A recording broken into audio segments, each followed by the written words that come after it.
Selamat pagi, apa kabar pemirsa TVR Parlemen dimanapun Anda berada. Berjumpa kembali dalam program TVR 09 bersama saya Alfat Rizky dan rekan saya. Dan saya Elisa Purba. Pemirsa, dalam 30 menit ke depan kami akan menyajikan kepada Anda sejumlah berita nasional, khususnya dari sudut pandang DPR RI sebagai referensi Anda dalam memahami dinamika politik, hukum, ekonomi, sosial, dan budaya di Indonesia. Dan pemirsa TVR Parlemen, inilah TVR 09 selengkapnya.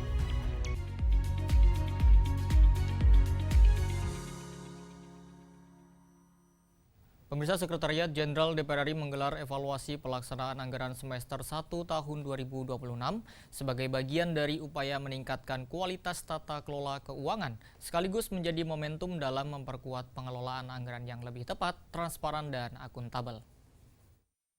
Sekretariat Jenderal DPR RI menggelar evaluasi pelaksanaan anggaran semester 1 tahun 2026 sebagai bagian dari upaya meningkatkan kualitas tata kelola keuangan. Pelaksana tugas Sekretaris Jenderal DPR RI Supri Hartini menegaskan, evaluasi tersebut menjadi momentum untuk memperkuat pengelolaan anggaran yang lebih tepat, transparan, dan akuntabel. Supri Hartini menyampaikan, berdasarkan data hingga Juni 2026, nilai indikator kinerja pelaksanaan anggaran atau IKPA Kementerian Lembaga DPR RI mencapai 90,98. Sementara itu, nilai IKPA Satuan Kerja Sekretariat Jenderal DPR RI tercatat sebesar 91,87 atau telah mendekati target 92,00. Kita berharap untuk semester kedua kita bisa mencapai target, malah kalau bisa kita melampaui target, sehingga sekali lagi pengelolaan anggaran, khususnya pengelolaan anggaran DPR, ini dapat untuk kita tingkatkan secara transparan, akuntabel, dan lebih bermanfaat bagi organisasi kita sendiri. Dari beberapa strategi yang tadi kami sampaikan juga, dan yang utama adalah bagaimana teman-teman di lingkungan Sekretariat Jenderal DPR RI dalam melakukan kegiatan pengelolaan anggaran ini melakukan kolaborasi antar semua unit. Itu yang tadi juga ditekankan oleh Pak Deputi Bidang Administrasi dalam paparan beliau. Lebih lanjut, Supri Hartini menekankan pentingnya penguatan koordinasi antar unit, kemampuan beradaptasi terhadap perubahan regulasi, dan tata kelola yang baik dalam menjaga kualitas pengelolaan anggaran sekaligus mendukung peningkatan kinerja kelembagaan DPR RI.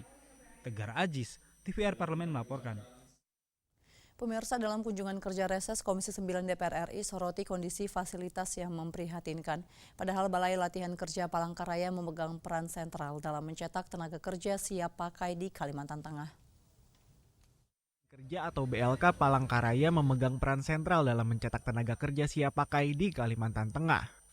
Namun, potensi besar tersebut terhambat oleh kondisi fasilitas yang memprihatinkan. Dalam kunjungan kerja reses Komisi 9 DPR RI menemukan mayoritas peralatan praktikum peserta pelatihan merupakan unit usang keluaran tahun 1980 dan 2008. Sebagai garda terdepan pencetak tenaga kerja lokal, Balai Latihan Kerja atau BLK Palangkaraya kini berada dalam kondisi serba terbatas. Anggota Komisi 9 DPR RI Mariana menilai kondisi ini sudah tidak relevan dengan kebutuhan industri modern. Salah satunya pada kejuruan otomotif yang bahkan belum memiliki peralatan praktikum untuk sepeda motor matic.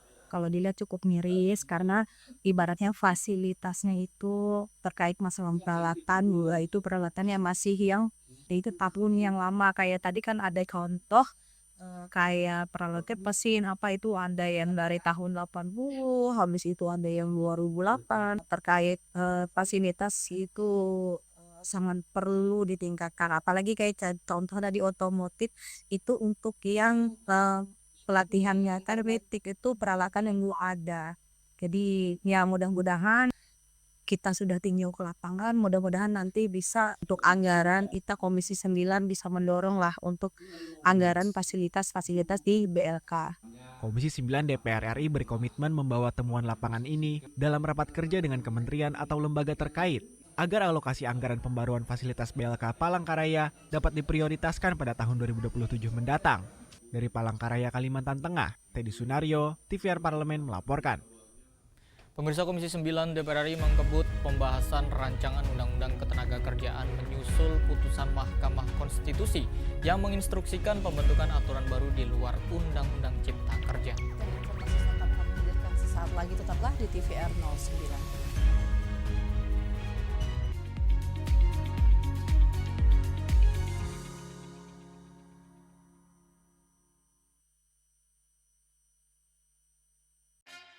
Yuk kita kenalan dengan anggota DPR RI periode tahun ini.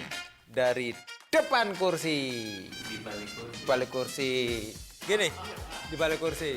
Aku ingin menjadi sesuatu yang mungkin bisa kau rindu. Acap kahiji, rukun sakabehna. Itulah pokok nama. Semakin penasaran kan bagaimana kiprah karir politiknya? Hanya di TVR Parlemen. Dari ruang sidang Senayan, Jakarta, menyajikan liputan langsung kinerja DPR RI.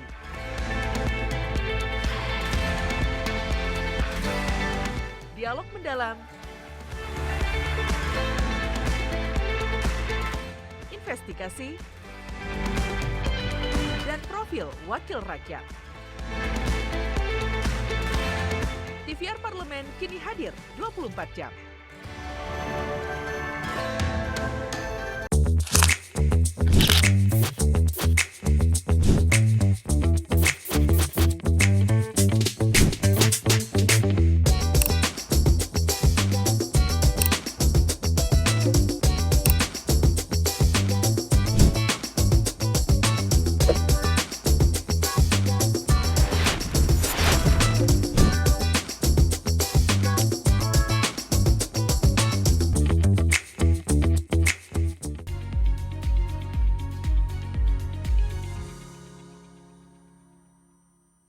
Anda kembali menyaksikan TVR 09. Pemirsa, fokus rancangan Undang-Undang Ketenagakerjaan yaitu perluasan perlindungan bagi jutaan pekerja miskin informal yang selama ini belum tersentuh jaminan sosial. Komisi 9 DPR RI akan mengebut pembahasan rancangan undang-undang atau RUU Ketenagakerjaan menyusul putusan Mahkamah Konstitusi yang menginstruksikan pembentukan aturan baru di luar Undang-Undang Cipta Kerja. RUU Ketenagakerjaan fokus pada perluasan perlindungan bagi jutaan pekerja miskin informal yang selama ini belum tersentuh jaminan sosial. Anggota Komisi 9 DPR RI Edi Wuryanto menekankan hal ini dalam kunjungan kerja di Manggarai Barat, Nusa Tenggara Timur. RUU Ketenagakerjaan yang ditargetkan selesai Oktober 2026 akan menerapkan skema penerima bantuan iuran atau PBI untuk BPJS Ketenagakerjaan bagi pekerja miskin informal. Jumlahnya diperkirakan mencapai 20 juta orang di seluruh Indonesia. Nah, salah satu hal yang kami usulkan adalah PBI, peserta bantuan iuran untuk BPJS Naker bagi pekerja miskin informal. Jumlahnya di Indonesia sekitar 20 juta orang. Kalau yang kita cover itu jaminan kecelakaan kerja dan jaminan kematian, maka 20 juta kali 16.800 iurannya kali 12 bulan itu sekitar 4, sekian triliun, tidak terlalu besar. Dan kalau itu bisa dilakukan oleh negara, maka negara hadir bagi pekerja miskin agar kalau dia kecelakaan kerja, meninggal, itu dapat jaminan sosial ketenagakerjaan. Kehadiran RUU Ketenagakerjaan diharapkan mampu menghadirkan keseimbangan dalam melindungi pekerja tanpa menghambat iklim investasi. Dari Labuan Bajo, Nusa Tenggara Timur, Fitian Aunila, TVR Parlemen melaporkan. Kita beralih ke Komisi 1 DPR RI yang menyoroti belum meratanya infrastruktur pendukung jaringan telekomunikasi di wilayah tertinggal, terdepan, dan terluar, serta mendorong peningkatan kehandalan jaringan telekomunikasi di wilayah 3T agar tidak mudah lumpuh saat terjadi pemadaman listrik dan cuaca ekstrim. Infrastruktur pendukung jaringan telekomunikasi di wilayah tertinggal, terdepan, dan terluar atau 3T jadi perhatian Komisi 1 DPR RI. Komisi 1 DPR RI mendorong peningkatan kehandalan jaringan telekomunikasi di wilayah 3T agar tidak mudah lumpuh saat terjadi pemadaman listrik dan cuaca ekstrim. Dalam kunjungan kerja ke Labuan Bajo, Nusa Tenggara Timur, Komisi 1 DPR RI menyoroti banyaknya pembangunan menara Base Transceiver Station atau BTS 4G yang bergantung pada listrik PLN sehingga sangat rentan mengalami putus sinyal. Anggota Komisi 1 DPR RI Anton Sukartono mendesak Badan Aksesibilitas Telekomunikasi dan Informasi atau Bakti Komdigi untuk menyiapkan skenario cadangan atau contingency plan. Salah satunya dengan memasang panel surya serta baterai cadangan di setiap titik BTS agar konektivitas masyarakat tetap terjaga. BTS itu sangat tergantung sama PLN. Nah kalau PLN-nya mati atau namanya kita nggak tahu cuaca kan. cuaca buruk segala macam, jadi mati lampu segala macam, itu kan mati, terus nggak bisa signal lagi. Nah seharusnya ada solusinya pakai solar cell, baterai kan. Jadi kalau misalnya ada solusi, ada plan A, ada plan B, kalau aman ya PLN, kalau enggak ya kita pasang solar cell. Itu juga yang kita push kepada Bakti, harus ada contingency plan, atau harusnya melakukan apa kalau hal ini sampai terjadi. Ya, insya Allah akan dipelajari, mudah-mudahan bisa terrealisasi. Melalui skenario alternatif ini, Komisi 1 DPR RI meyakini kualitas jaringan telekomunikasi di wilayah pelosok dapat terjaga tanpa kendala pasokan listrik maupun cuaca buruk. Dari Mataram, Nusa Tenggara Barat, Eyesha Fatwa, TVR Parlemen melaporkan. Pemirsa, Komisi 12 DPR RI menegaskan pembangunan Floating Storage Regasification Unit Serangan tidak boleh hanya berorientasi pada kepentingan investasi dan pemenuhan kebutuhan listrik di Provinsi Bali, namun juga harus mengedepankan dialog serta mengelaborasi masukan, kekhawatiran dan aspirasi masyarakat nelayan Pulau Serangan agar pembangunannya berjalan secara inklusif dan berkelanjutan. Komisi 12 DPR RI menegaskan pembangunan Floating Storage Regasification Unit atau FSRU Serangan tidak boleh hanya berorientasi pada kepentingan investasi dan pemenuhan kebutuhan listrik di Provinsi Bali. Proyek strategis ini juga harus mengedepankan dialog serta mengelaborasi masukan, kekhawatiran, dan aspirasi masyarakat nelayan Pulau Serangan agar pembangunannya berjalan secara inklusif dan berkelanjutan. Wakil Ketua Komisi 12 DPR RI Sugeng Suparwoto menyampaikan pihaknya terus memfasilitasi dialog antara masyarakat, pemerintah daerah, investor, dan seluruh pemangku kepentingan terkait rencana pembangunan FSRU Serangan. Untuk itu, Komisi 12 DPR RI berkomitmen mengawal setiap tahap pembangunan berjalan secara transparan, partisipatif, dan mengedepankan kepentingan publik. Jadi luar biasa pertemuan hari ini, saya merasa bersyukur bisa bertemu antar pihak, tidak hanya sepihak. Nah kan begitu. Jadi waktu itu warga saya terima langsung di DPR Pusat. Nah saya sekarang berkunjung ke Bali mempertemukan secara kualitatif ya, tidak harus secara fisik. Tapi kan isunya yang jelas harus ketemu. Nah, satu hal nih, warga tidak menolak pembangunan FSRU. Yang menjadi diskusi adalah dampaknya seminimal mungkin. Memang ada masukan kenapa tidak digeser tempatnya. Nah, inilah yang nanti akan dijelaskan oleh studinya tim dari ITS. Komisi 12 DPR RI menegaskan, FSRU Serangan harus menjadi contoh pembangunan infrastruktur energi yang tidak hanya menjawab tantangan kebutuhan listrik Bali, tetapi juga menghormati aspirasi masyarakat, melindungi kehidupan nelayan, dan mengutamakan kajian ilmiah sebagai dasar dalam setiap pengambilan keputusan. Fajar Ilhami, TVR Parlemen melaporkan. Pemirsa, DPR RI terus mendorong penyusunan RUU Masyarakat Adat sebagai langkah penting untuk memastikan hak-hak masyarakat adat mendapatkan perlindungan dan kepastian hukum. Di saat yang sama, regulasi ini harus tetap menghormati kekhususan nilai budaya serta kearifan lokal yang telah menjadi bagian dari identitas masyarakat adat di Indonesia. Pemirsa, informasi selengkapnya akan kami hadirkan sesaat lagi. Tetaplah di TVR 09.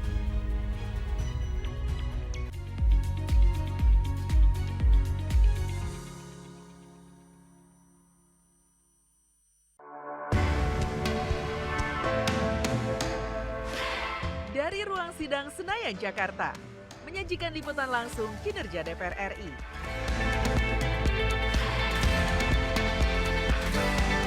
Dialog mendalam,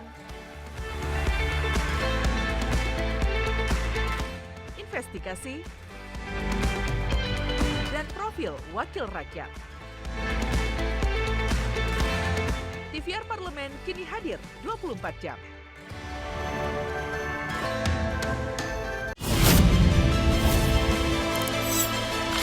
Halo, selamat siang pemirsa, senang sekali bisa menyapa Anda di sini, tentunya dalam talk show spesial penyampaian RAPBN bersama saya Elisa Purba dan tentunya ada rekan saya Salvat Rizky pemirsa.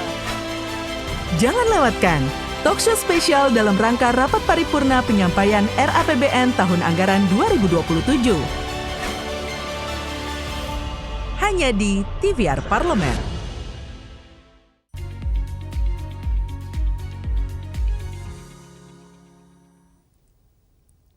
Pemirsa, kembali di TVR 09. Perlindungan masyarakat adat bukan hanya soal pengakuan hukum, tetapi juga memastikan mereka dapat mempertahankan ruang hidup, budaya, dan tradisi yang diwariskan lintas generasi.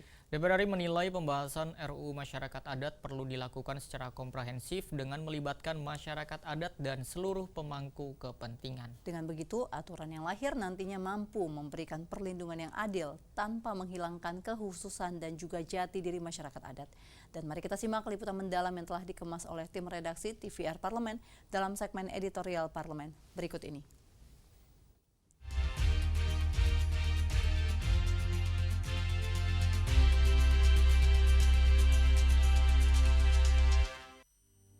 Masyarakat adat bukan sekedar bagian dari sejarah dan keberagaman Indonesia. Di balik kehidupan masyarakat adat terdapat hak atas tanah, hutan, sumber daya alam, serta budaya yang telah diwariskan lintas generasi. Namun, belum kuatnya perlindungan hukum masih menyisakan berbagai persoalan, termasuk konflik agraria, pengelolaan sumber daya alam, dan terancamnya keberlanjutan budaya. Karena itu, penyusunan RUU Masyarakat Adat menjadi penting, bukan sekedar untuk memberikan pengakuan secara hukum, melainkan memastikan masyarakat adat memiliki posisi yang lebih kuat ketika berhadapan dengan kepentingan pembangunan, pengelolaan lahan, hingga investasi. Badan Legislasi DPR RI pun tidak ingin RUU ini disusun hanya dari balik meja. Aspirasi dari masyarakat adat, pemerintah daerah, tokoh adat, akademisi, hingga praktisi hukum terus diserap dari berbagai daerah. Papua menjadi salah satu wilayah penting karena memiliki karakteristik masyarakat adat, hak ulayat, dan kekhususan regulasi yang berbeda dengan daerah lain. Nah, dalam rangka membuat rancangan undang-undang nih, kita datang hari ini kemari agar mendapatkan masukan dari semua masyarakat, elemen masyarakat adat, baik dari cabang sampai Merauke, dari Mangga sampai Pulau Rote. Nah, kita lakukan itu untuk mendapatkan masukan. Jangan ada satu suku pun yang tidak memberi masukan sehingga kita seolah-olah membatasi. Ini penting, sehingga butuh waktu lama. Partisipasi publik menjadi kunci karena masyarakat adat di Indonesia memiliki karakter dan persoalan yang tidak seragam. Apa yang menjadi kebutuhan masyarakat adat di Papua belum tentu sama dengan masyarakat adat di wilayah lain. Artinya, undang-undang nasional harus mampu memberikan payung hukum tanpa mematikan kekhususan yang sudah hidup dan berlaku di daerah. Jangan sampai regulasi yang dimaksudkan untuk melindungi justru menimbulkan tumpang tindih dengan aturan yang sudah ada. Ya, karena Papua ini diberlakukan daerah otonomi khusus, seharusnya peraturan di tingkat nasional jangan menimpa peraturan otonomi khusus. Namanya juga undang-undang otonomi khusus, jadi khusus dia. Jadi nggak bisa ditimpa-timpa lagi dengan undang-undang yang lain. Kekhususan daerah bukan berarti masyarakat adat dibiarkan berjuang sendiri. Sebaliknya, RUU ini harus menjadi jembatan antara pengakuan hak masyarakat adat secara nasional dengan realitas hukum dan sosial di masing-masing daerah. Di Papua, persoalan masyarakat adat berkaitan erat dengan tanah, hutan, budaya, serta hubungan antar suku. Karena itu, substansi RUU harus benar-benar mencerminkan kondisi real di lapangan agar tidak melahirkan aturan yang justru memicu konflik baru. Lebih dari sekedar memberikan status dan pengakuan, RUU Masyarakat Adat harus mampu menjawab persoalan nyata yang dihadapi masyarakat, termasuk ketika mereka berhadapan dengan konflik lahan, pengelolaan hutan, atau masuknya investasi ke wilayah adat. Disinilah pentingnya kehadiran negara, bukan untuk mengatur kehidupan masyarakat adat secara seragam, melainkan memastikan hak mereka diakui, dilindungi, dan dapat dipertahankan.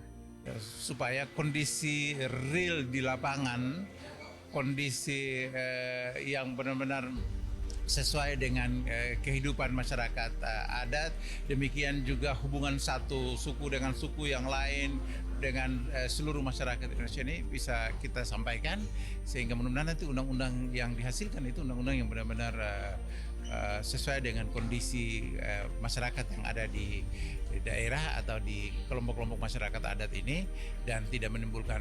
Masyarakat adat justru dapat menjadi mitra strategis negara dalam menjaga kelestarian lingkungan, mempertahankan budaya, dan mengembangkan potensi ekonomi berbasis kearifan lokal. Karena itu, penyusunan RUU Masyarakat Adat tidak boleh berhenti pada pengakuan formal. Regulasi ini harus memberikan kepastian, memperkuat posisi masyarakat adat, meminimalisasi konflik, sekaligus membuka ruang bagi mereka untuk berdaya dan sejahtera. Dari Sabang sampai Merauke, kehadiran Undang-Undang Masyarakat Adat diharapkan menjadi bukti bahwa keberagaman tidak harus diseragamkan. Negara hadir untuk melindungi hak, menghormati kehususan, dan memastikan masyarakat adat menjadi bagian penting dalam pembangunan Indonesia.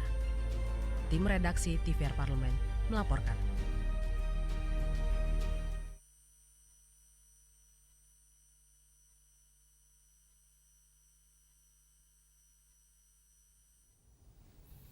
Ya Elisa dan juga pemirsa, tentunya kita semua tahu ya bahwa hutan hujan Indonesia menjadi salah satu ekosistem penting bagi keberlangsungan kehidupan dengan keanekaragaman hayati yang luar biasa. Dan pemirsa, hutan ini bukan hanya menjadi rumah bagi berbagai jenis flora dan fauna, tetapi juga berperan dalam menyerap karbon dan juga menjaga keseimbangan iklim. Namun luas hutan hujan Indonesia terus mengalami tekanan, mulai dari deforestasi, kebakaran hutan hingga perubahan fungsi lahan. Dan pemirsa, informasinya akan kami hadirkan sesaat lagi. Tetaplah di TVR 09.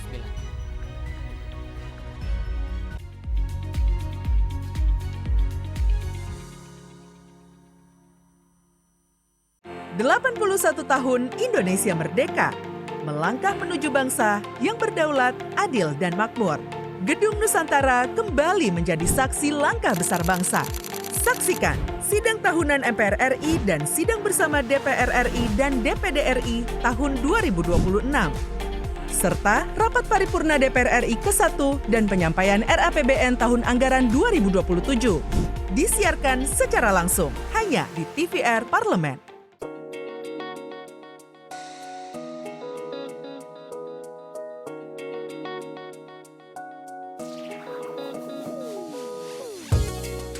Kehadiran mereka tidak hanya mewakili suara perempuan, tetapi juga membawa perspektif yang beragam serta pengalaman hidup yang unik ke dalam proses pembuatan kebijakan. Saksikan Perempuan Parlemen hanya di TVR Parlemen.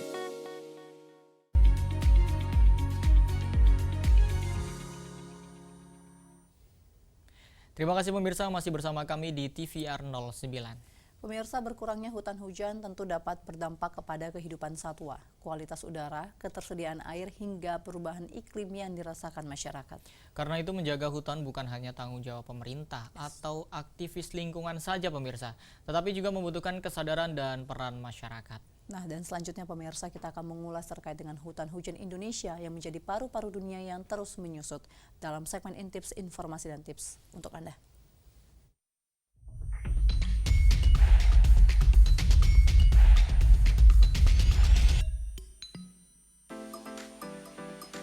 Indonesia dikenal sebagai salah satu negara dengan hutan hujan tropis terluas di dunia. Hamparan hijau yang membentang dari Sumatera, Kalimantan, Sulawesi, hingga Papua menjadi rumah bagi jutaan makhluk hidup yang tak dapat ditemukan di belahan dunia lain. Hutan ini bukan hanya menyimpan kekayaan alam, tetapi juga menjaga keseimbangan iklim, menyediakan sumber air, dan menopang kehidupan jutaan masyarakat. Tak heran, hutan Indonesia sering disebut sebagai salah satu paru-paru dunia. Namun, di balik kelebatan pohon dan suara satwa liar, ada perubahan yang terus terjadi. Luas hutan perlahan menyusut. Lalu, apa yang sebenarnya sedang terjadi di balik hamparan hijau Nusantara? Lebih dari sekedar kumpulan pohon. Bagi sebagian orang, hutan mungkin hanya terlihat sebagai kawasan penuh pepohonan. Namun sesungguhnya, hutan adalah sebuah ekosistem yang bekerja tanpa henti. Pepohonan menyerap karbon dioksida, melepaskan oksigen, menjaga cadangan air tanah, serta membantu mengatur suhu bumi. Ketika hutan tetap lestari, alam menjaga keseimbangannya sendiri. Rumah bagi kehidupan. Hutan hujan Indonesia menjadi habitat bagi ribuan spesies tumbuhan dan satwa liar, mulai dari orangutan, harimau Sumatera, burung cendrawasih, hingga berbagai jenis anggrek langka. Setiap spesies memiliki perannya masing-masing dalam menjaga keseimbangan alam. Ketika satu habitat hilang, bukan hanya satwa yang terancam, tetapi juga ekosistem yang selama ini menopang kehidupan. Hutan dan kehidupan manusia. Selain menjadi rumah bagi satwa, hutan juga menjadi sumber kehidupan bagi banyak masyarakat. Di dalamnya terdapat sumber pangan, tanaman obat, hingga mata pencaharian bagi masyarakat adat yang telah hidup berdampingan dengan alam selama ratusan tahun. Bagi mereka, hutan bukan sekadar tempat tinggal. Hutan adalah bagian dari identitas dan warisan yang harus dijaga. Mengapa hutan terus berkurang? Di sisi lain, kebutuhan akan pembangunan terus meningkat. Pembukaan lahan untuk pertanian, perkebunan, pertambangan, maupun pembangunan infrastruktur menjadi bagian dari perubahan wajah hutan Indonesia. Pembangunan memang membawa manfaat bagi perekonomian. Namun, tanpa pengelolaan yang bijak, alam dapat kehilangan kemampuannya untuk memulihkan diri. Dampak yang mulai terasa. Ketika hutan berkurang, dampaknya tidak hanya dirasakan oleh satwa liar. Resiko banjir, longsor, kekeringan, hingga menurunnya kualitas udara menjadi tantangan yang semakin sering dihadapi. Perubahan iklim pun menjadi semakin nyata. Alam memberikan tanda bahwa keseimbangan yang selama ini terjaga mulai terganggu. Menjaga hutan berarti menjaga masa depan. Berbagai upaya terus dilakukan untuk menjaga kelangsungan hutan. Mulai dari program reboisasi, pengelolaan taman nasional, hingga pelibatan masyarakat dalam menjaga kawasan hutan. Kesadaran akan pentingnya pelestarian lingkungan juga terus ditingkatkan. Karena menjaga hutan bukan hanya tugas pemerintah, melainkan tanggung jawab kita semua. Warisan untuk generasi mendatang. Hutan yang kita lihat hari ini adalah warisan dari generasi sebelum kita. Dan apa yang kita lakukan saat ini akan menentukan apakah generasi mendatang masih dapat menikmati keindahan yang sama. Karena sekali hutan hilang, dibutuhkan waktu puluhan, bahkan ratusan tahun untuk memulihkannya. Hutan hujan Indonesia bukan sekadar hamparan pepohonan yang memanjakan mata. Di dalamnya tersimpan keanekaragaman hayati, sumber kehidupan, serta keseimbangan alam yang menopang masa depan bangsa. Di tengah pesatnya pembangunan dan meningkatnya kebutuhan manusia, menjaga hutan menjadi tantangan sekaligus tanggung jawab bersama.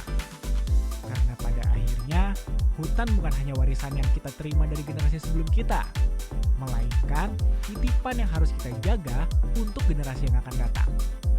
Sampai di sini perjalanan kita menyusuri hutan hujan tropis Indonesia. Hamparan hijau yang bukan hanya menjadi kebanggaan Nusantara, tetapi juga penopang kehidupan bagi manusia dan berbagai makhluk hidup. Sampai jumpa kembali di episode Intips lainnya.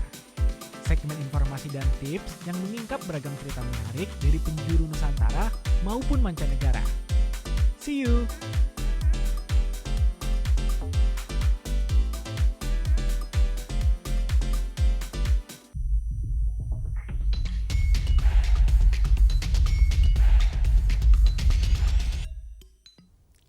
Itu dia informasinya pemirsa yang sekaligus menutup jumpa kita pagi ini. Dan di penghujung acara kami informasikan kepada Anda bahwa saat ini DPR RI sedang memasuki masa reses.